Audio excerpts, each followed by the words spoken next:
ನಮಸ್ಕಾರ ವೀಕ್ಷಕರೇ, ಕನಕ ಕರ್ನಾಟಕಕ್ಕೆ ಸ್ವಾಗತ. ನಾನು ಯೋಗೇಶ್ ಈಶ್ವರ್. ವೀಕ್ಷಕರೇ, ರಾಜ್ಯ ಸರ್ಕಾರದಲ್ಲಿ ಸಿಎಂ ಬದಲಾವಣೆ ಫಿಕ್ಸಾ? ಒಂದಷ್ಟು ಜನ ಡಿ.ಕೆ. ಶಿವಕುಮಾರ್ ಅವರ ಬೆಂಬಲಿಗರು ಹೇಳೋ ಪ್ರಕಾರ ನವೆಂಬರ್ಗೆ ಖಂಡಿತವಾಗಿಯೂ ಡಿ.ಕೆ. ಶಿವಕುಮಾರ್ ಅವರು ಪ್ರಮಾಣ ವಚನ ತಗೋತಾರೆ, ಯಾವುದೇ ಡೌಟ್ ಇಟ್ಕೋಬೇಡಿ ಅಂತಾರೆ. ಹಾಗಾದ್ರೆ ಸಿದ್ದರಾಮಯ್ಯ ಅವ್ರ ಬಣ ಏನು ಮಾಡುತ್ತೆ? ಡಾಕ್ಟರ್ ಜಿ ಪರಮೇಶ್ವರ್ ಅವರ ಬೆಂಬಲಿಗರ ಲೆಕ್ಕಾಚಾರ ಏನು? ಸತೀಶ್ ಜಾರಕಿಹೊಳಿ ಸಾಹುಕರ್ ಫ್ಯಾಮಿಲಿ ನಡೆ ಏನು? ಏನು ಬೇಕಾದ್ರೆ ಆಗ್ಬೋದು. JDS ನಾಯಕರು ಹೇಳೋ ಪ್ರಕಾರ ನವೆಂಬರ್ವರೆಗೂ ಕಾದ್ ನೋಡಿ, ಆಮೇಲೆ ಆಟ ಮಜಾ ಇದೆ ಅಂತಾರೆ. ಯಾರ ಆಟ, ಯಾರಿಗೆ ಸಂಕಷ್ಟ, ಕಾದ್ ನೋಡಲೇಬೇಕು, ಕಾಲ ಉತ್ತರ ಕೊಡಲೇಬೇಕು. ಡಿ.ಕೆ. ಶಿವಕುಮಾರ್ ಅವರಂತೂ ನಾನು ಮುಖ್ಯಮಂತ್ರಿ ಆಗೋದು ಫಿಕ್ಸ್ ಅನ್ನೋ ಲೆಕ್ಕಾಚಾರದಲ್ಲಿದ್ದಾರೆ. ಇತ್ತೀಚೆಗಷ್ಟೇ RCB ಕಾಲ್ ತುಡಿತ ಪ್ರಕರಣಕ್ಕೆ ಹೈಕಮಾಂಡ್ ಬುಲಾವ್ ಕೊಟ್ಟು ರೀಸನ್ ಕೇಳ್ತು. ಫಸ್ಟು ಜನರ ಮುಂದೆ ಇವೆಲ್ಲ ತಣ್ಣಗಾಗೋರ್ಗು ಸುಮ್ಕಿರಿ, ಸಂಪುಟ ಪುನರಚನೆ, ಮತ್ತೊಂದು ಮಗದೊಂದು, KPCC ಅಧ್ಯಕ್ಷರ ಬದಲಾವಣೆ ಎಲ್ಲವೂ ಆನಂತರದಲ್ಲ ಅಂತು.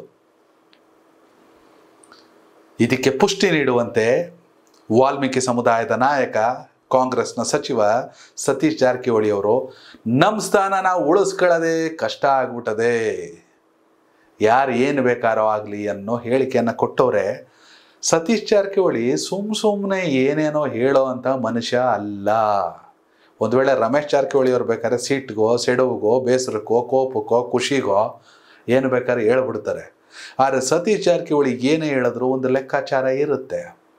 ಸತೀಶ್ ಜಾರಕಿಹೊಳಿ ವಾಲ್ಮೀಕಿ ಸಮುದಾಯದ ನಾಯಕರಾಗಿ ಮುಖ್ಯಮಂತ್ರಿ ಆಗಲೇಬೇಕು ಅನ್ನುವಂತಹ ಚರ್ಚೆಗಳು ರಾಜ್ಯ ರಾಜಕೀಯದಲ್ಲಿ ಜೋರಾಗಿ ನಡೆಯುತ್ತಿರುವಂತಹ ಸಂದರ್ಭದಲ್ಲಿ ನಮಗೆ ಹಾಕಬೇಕು, ನಮ್ಮ ಸ್ಥಾನ ನಾವು ಉಳಿಸ್ಕೊಂಡ್ರೆ ಸಾಕು ಅನ್ನುವಂಥ ಹಾರಿಕೆ ಉತ್ತರವನ್ನು ಕೊಟ್ಟವ್ರೆ.